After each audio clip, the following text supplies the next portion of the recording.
മറ്റൊരു വീഡിയോയിലേക്ക് എല്ലാവർക്കും സ്വാഗതം. ഇന്ന് നമ്മൾ പോകുന്നത് എറണാകുളം കോട്ടയം ജില്ലയുടെ അതിർത്തിയിലുള്ള അരീക്കൽ വെള്ളച്ചാട്ടം കാണാനായിട്ടാണ്. ഇന്ന് നമ്മൾ പോകുമ്പോൾ തന്നെ നല്ല മഴയത്താണ് പോകുന്നത്. നല്ല സൂപ്പർ അടിപൊളി മഴയാണ്. പ്രവാസികളായിട്ടുള്ളവരൊക്കെ മിസ് ചെയ്യുന്നൊരു സമയമായിരിക്കും മഴ. അപ്പോൾ നമുക്ക് മഴയൊക്കെ ആസ്വദിച്ച് അരീക്കൽ വെള്ളച്ചാട്ടം കാണാനായിട്ട് പോകാം.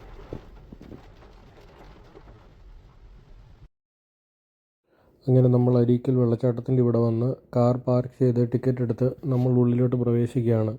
ഇവിടുന്ന് കയറുമ്പോൾ തന്നെ കുറേ അറിയിപ്പുകളുണ്ട്.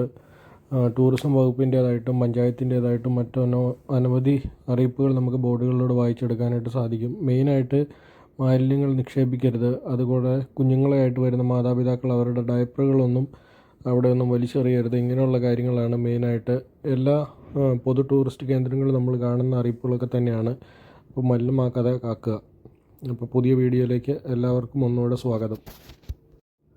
ഇവിടുത്തെ പഞ്ചായത്ത് അധികാരികളും മറ്റെല്ലാവരും ചേർന്ന് നല്ലൊരു സ്പേസ് തന്നെ പാർക്കിങ്ങിനായിട്ട് ഒരുക്കിയിട്ടുണ്ട്. അതുപോലെ തന്നെ നമ്മൾ വെള്ളച്ചാട്ടത്തിന് അങ്ങോട്ട് ഇറങ്ങിപ്പോകുന്ന വഴിയാണെങ്കിലും രണ്ട് സൈഡ് കൈവരിയൊക്കെ വിരിച്ച് കല്ലുകളൊക്കെ പാകി നടകളൊക്കെ ആയിട്ട് നല്ല രീതിയിലാണ് ക്രമീകരിച്ചിരിക്കുന്നത്. അങ്ങനെ നമ്മൾ പടികളെല്ലാം ഇറങ്ങി വരുമ്പോൾ വെള്ളം ആർത്തൊഴുകി വരുന്നതിൻ്റെ ഒച്ച നമ്മൾക്ക് ഇവിടുന്ന് തന്നെ കേൾക്കാനായിട്ട് സാധിക്കും. അതുപോലെ ദൂരത്തുനിന്ന് വെള്ളം ചാടുന്നതും ഉയരത്തിൽ നിന്ന് ചാടി വരുന്നതും നമ്മൾ കാണാനായിട്ട് സാധിക്കും. തദ്ദേശീയരും സ്വദേശീയരും അതുപോലെ തന്നെ അന്യസംസ്ഥാനത്തു നിന്നുള്ള ടൂറിസ്റ്റുകളായിട്ട് ഒത്തിരി അനവധി ആൾക്കാരെ വെള്ളച്ചാട്ടം ആസ്വദിക്കാനായിട്ട് ഇവിടെ വരുന്നതായിട്ട് നമുക്ക് കാണാൻ സാധിക്കും.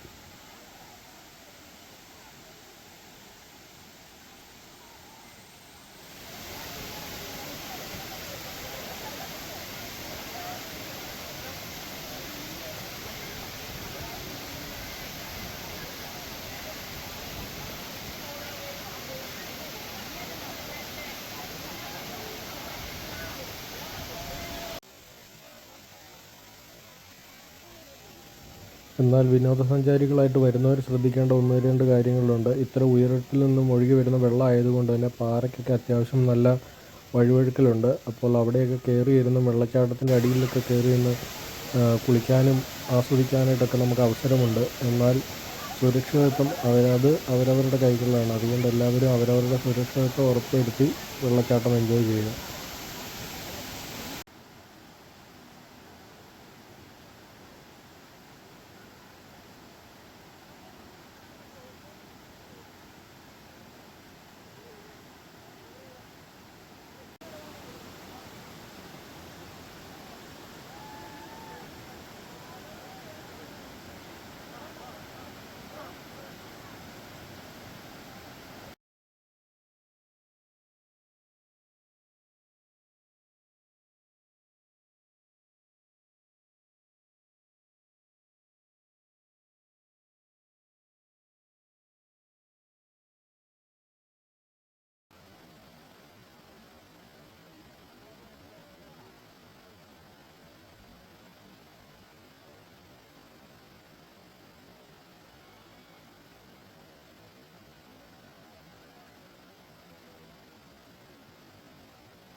ഈ ഒരു കുഞ്ഞു വീഡിയോ നിങ്ങൾക്ക് എല്ലാവർക്കും ഇഷ്ടമായെന്ന് കരുതുന്നു. അപ്പോൾ മറ്റൊരു വീഡിയോയുമായി കാണുന്നത് വരേക്കും എല്ലാവർക്കും bye bye. Thanks for watching.